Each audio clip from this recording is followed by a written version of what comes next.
ఎప్పుడు కూడా ప్రజలకు ఇంత పెద్ద ఎత్తున ముఖ్యమంత్రి సహాయ నిధి అందజేసినటువంటి పరిస్థితి లేదు. ప్రత్యేకించి సూటిగా ఒక ప్రశ్న అడుగుతా ఉన్నా. ముఖ్యమంత్రి గారు ఈ నియోజకవర్గానికి ముఖ్యమంత్రి అయిన తర్వాత వచ్చారు. ముఖ్యమంత్రి గారి కుమారుడు వచ్చారు.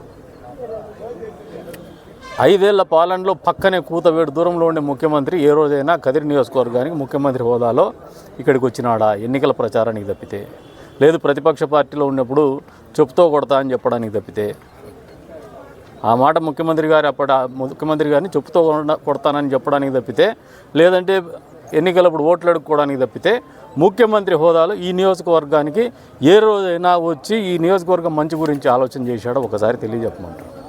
ఇంకా ఈ నియోజకవర్గానికి మా ముఖ్యమంత్రి గారు చేసినటువంటి మంచి కూడా ఇవాళ రేపు మళ్ళీ తెలియజెప్తాం, మీడియా ముందుకు వస్తాం. ఎందుకంటే వేమని జయంతి ఉత్సవాల సందర్భంగా ప్రెస్ మీట్ నిర్వహిస్తాము.